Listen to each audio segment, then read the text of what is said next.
नमस्कार, बहुत बहुत स्वागत है आपका जी न्यूज में। मैं हूं आपके साथ मीमांसा मलिक। सिविल सर्विसेज के ट्रेनी अफसरों को नमो मंत्र दिया जा रहा है।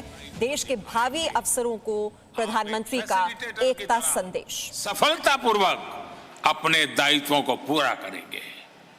फील्ड में जाने के बाद, तरह तरह के लोगों से गिरने के बाद आपको अपनी इस भूमिका को निरंतर स्मरण रखना है। भूलने की गलती कभी मत करना। आपको यह भी याद रखना है कि फ्रेम कोई भी हो, गाड़ी का, चश्मे का या किसी तस्वीर का, जब वो एकजुट रहता है तभी सार्थक हो पाता है।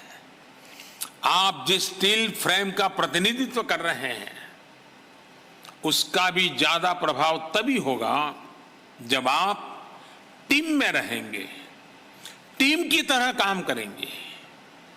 आगे जाकर आपको पूरे पूरे जिले संभालने हैं, अलग अलग विभागों का नेतृत्व करना है। भविष्य में आप ऐसे फैसले भी लेंगे जिनका प्रभाव पूरे राज्य पर होगा, पूरे देश में होगा। उस समय आपकी ये टीम भावना आपके और ज्यादा काम आने वाली है। जब आप अपने व्यक्तिगत संकल्पों के साथ देश हित के बृहद लक्ष्य को जोड़ लेंगे, भले ही किसी भी सर्विस के हों, एक टीम की तरह पूरी ताकत लगा देंगे तो आप भी सफल होंगे। और मैं विश्वास से कहता हूं, देश भी कभी विफल नहीं होगा। सरदार पटेल ने एक भारत श्रेष्ठ भारत का सपना देखा था। उनका यह सपना आत्मनिर्भर भारत से जुड़ा हुआ था। कोरोना वैश्विक महामारी के दौरान भी जो हमें सबसे बड़ा सबक मिला है वो आत्मनिर्भरता का ही है। आज एक भारत श्रेष्ठ भारत की भावना, आत्मनिर्भर भारत की भावना एक नवीन भारत का निर्माण होते हुए देख रही है। नवीन होने के कई अर्थ हो सकते हैं, कई भाव हो सकते हैं, लेकिन मेरे लिए नवीन का अर्थ यही नहीं है कि आप केवल पुराने को हटा दें और कुछ नया ले आए। मेरे लिए नवीन का अर्थ है कायाकल्प करना, क्रिएटिव होना, फ्रेश होना, एनर्जेटिक होना। मेरे लिए नवीन होने का अर्थ है जो पुराना है उसे और अधिक प्रासंगिक बनाना, जो कालबाह्य है उसे छोड़ते चले जाना। छोड़ने के लिए भी साहस लगता है। और इसलिए आज नवीन, श्रेष्ठ और आत्मनिर्भर भारत बनाने के लिए क्या जरूरतें हैं वो आपके माध्यम से कैसे पूरी होगी, इस पर आपको निरंतर मंथन करना होगा। साथियों, ये बात सही है कि आत्मनिर्भर भारत के लक्ष्य को पूरा करने के लिए हमें साइंस एंड टेक्नोलॉजी की जरूरत है, रिसोर्सेज और फाइनेंसेस की जरूरत है। लेकिन महत्वपूर्ण ये भी है कि इस विजन को पूरा करने के लिए एक सिविल सर्वेंट के तौर पर आपका रोल क्या होगा। जन आकांक्षाओं की पूर्ति में, अपने काम की क्वालिटी में, स्पीड में आपको देश के इस लक्ष्य का 24 घंटे ध्यान रखना होगा। साथियों, देश में नए परिवर्तन के लिए, नए लक्ष्यों की प्राप्ति के लिए नए मार्ग और नए तौर तरीके अपनाने के लिए बहुत बड़ी भूमिका ट्रेनिंग की होती है, स्किल सेट के डेवलपमेंट की होती है। पहले के समय इस पर बहुत जोर नहीं रहता था। ट्रेनिंग में आधुनिक अप्रोच कैसे आए, इस बारे में बहुत सोचा नहीं गया। लेकिन अब देश में ह्यूमन रिसोर्स की सही और आधुनिक ट्रेनिंग पर भी बहुत जोर दिया जा रहा है। आपने खुद भी देखा है कि कैसे बीते 2-3 वर्षों में ही सिविल सर्वेंट्स की ट्रेनिंग का स्वरूप बहुत बदल गया है। ये आरंभ सिर्फ आरंभ नहीं है, एक प्रतीक भी है और एक नई परंपरा भी है। ऐसे ही सरकार ने कुछ दिन पहले एक और अभियान शुरू किया है, मिशन कर्मयोगी। मिशन कर्मयोगी कैपेसिटी बिल्डिंग की दिशा में अपनी तरह का एक नया प्रयोग है। इस मिशन के जरिए सरकारी कर्मचारियों को उनकी सोच अप्रोच को आधुनिक बनाना है, उनका स्किल सेट सुधारना है, उन्हें कर्मयोगी बनने का अवसर देना है। साथियों, गीता में भगवान कृष्ण ने कहा है, यज्ञ अर्थात कर्मणः अन्यत्र लोकः अयम कर्म बंधनः।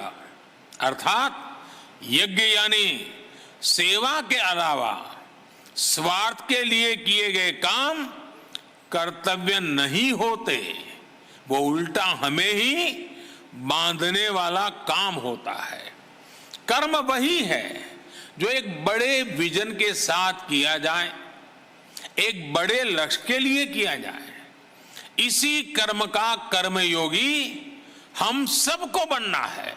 मुझे भी बनना है, आपको भी बनना है, हम सबको बनना है। साथियों, आप सभी जिस बड़े और लंबे सफर पर निकल रहे हैं, उसमें रूल्स का बहुत योगदान है, लेकिन इसके साथ ही आपको रोल पर भी बहुत ज्यादा फोकस करना है। रूल एंड रोल, लगातार संघर्ष चलेगा, लगातार तनाव आएगा। रूल्स का अपना महत्व है, रोल की अपनी महत्वपूर्ण जिम्मेवारी है। इन दोनों का बैलेंस, यही तो आपके लिए टाइट रोप पर चलने वाला खेल है। बीते कुछ समय से सरकार ने भी रोल बेस्ड अप्रोच पर काफी जोर दिया है। इसके नतीजे भी दिखाई दे रहे हैं। पहला, सिविल सर्विसेज में कैपेसिटी और कॉम्पिटेंसी, उसके क्रिएशन के लिए नया आर्किटेक्चर खड़ा हुआ है। दूसरा, सीखने के तौर तरीके डेमोक्रेटाइज हुए हैं। और तीसरा, हर ऑफिसर के लिए उसकी क्षमता और अपेक्षा के हिसाब से उसका दायित्व भी तय हो रहा है। इस अप्रोच के साथ काम करने के पीछे सोच ये है कि जब आप हर रोल में अपनी भूमिका अच्छे से निभाएंगे तो आप अपनी ओवरऑल लाइफ में भी सकारात्मक रहेंगे। यही सकारात्मकता आपकी सफलता के रास्ते खोलेगी, आपको एक कर्मयोगी के रूप में जीवन के संतोष का बहुत बड़ा कारण बनेगी। साथियों, कहा जाता है कि लाइफ एक डायनेमिक सिचुएशन है। गवर्नेंस तो भी तो एक डायनेमिक फिनोमेनन है। इसलिए हम रिस्पॉन्सिव गवर्नमेंट की बात करते हैं। एक सिविल सर्वेंट के लिए सबसे पहले जरूरी है कि आप देश के सामान्य मानवी से निरंतर जुड़े रहें। जब आप लोग से जुड़ेंगे तो लोकतंत्र में काम करना और आसान हो जाएगा। आप लोग फाउंडेशन ट्रेनिंग और प्रोफेशनल ट्रेनिंग पूरी होने के बाद फील्ड ट्रेनिंग के लिए जाएंगे। मेरी फिर आपको सलाह होगी, आप फील्ड में लोगों से जुड़िए, कट ऑफ मत रहिए, दिमाग में कभी बाबू मत आने दीजिए। आप जिस धरती से निकले हो, जिस परिवार समाज से निकले हो, उसको कभी भूलिए मत। समाज से जुड़ते चलिए, जुड़ते चलिए, जुड़ते चलिए। एक प्रकार से समाज जीवन में विलीन हो जाइए। समाज आपकी शक्ति का सहारा बन जाएगा। आपके दो हाथ सहस्त्र बाहु बन जाएंगे। ये सहस्त्र बाहु जनशक्ति होती है। उन्हें समझने की, उनसे सीखने की कोशिश अवश्य करिएगा। मैं अक्सर कहता हूं, सरकार शीर्ष से नहीं चलती है। नीतियां जिस जनता के लिए हैं, उनका समावेश बहुत जरूरी है। जनता केवल सरकार की नीतियों की, प्रोग्राम्स की रिसीवर नहीं है। जनता जनार्दन ही असली ड्राइविंग फोर्स है। इसलिए हमें गवर्नमेंट से गवर्नेंस की तरफ बढ़ने की जरूरत है। साथियों, इस एकेडमी से निकलकर जब आप आगे बढ़ेंगे तो आपके सामने दो रास्ते होंगे। एक रास्ता आसानी का, सुविधाओं का, नेम एंड फेम का रास्ता होगा। एक रास्ता होगा जहां चुनौतियां होगी, कठिनाइयां होगी, संघर्ष होगा, समस्याएं होगी। लेकिन मैं अपने अनुभव से मैं आज आपसे एक बात कहना चाहता हूं। आपको असली कठिनाई तभी होगी जब आप आसान रास्ते पकड़ेंगे। आपने देखा होगा, जो सड़क सीधी होती है, कोई मोड़ नहीं होते हैं, वहां सबसे ज्यादा अकस्मात होते हैं। लेकिन जो टेढ़ी मेढ़ी मोड़ वाली सड़क होती है, वहां ड्राइवर बड़ा कॉन्शियस होता है, वहां अकस्मात कम होते हैं। और इसलिए सीधा सरल रास्ता कभी न कभी बहुत बड़ा कठिन बन जाता है। राष्ट्र निर्माण के, आत्मनिर्भर भारत के जिस बड़े लक्ष्य की ओर आप कदम बढ़ा रहे हैं, उसमें आसान रास्ते मिले ये जरूरी नहीं है। अरे मन में उसकी कामना भी नहीं करनी चाहिए। इसलिए जब आप हर चुनौती का समाधान करते हुए आगे बढ़ेंगे, लोगों की ईज ऑफ लिविंग को बढ़ाने के लिए निरंतर काम करेंगे, तो इसका लाभ सिर्फ आपको ही नहीं, पूरे देश को मिलेगा। और आप ही के नजरों के सामने आजादी के 75 साल से आजादी के 100 साल की यात्रा फलते फूलते हिंदुस्तान को देखने का कालखंड होगा। आज देश जिस मोड़ में काम कर रहा है, उसमें आप सभी ब्यूरोक्रेट्स की भूमिका मिनिमम गवर्नमेंट, मैक्सिमम गवर्नेंस की ही है। आपको यह सुनिश्चित करना है कि नागरिकों के जीवन में आपका दखल कैसे कम हो, सामान्य मानवीय का सशक्तिकरण कैसे हो।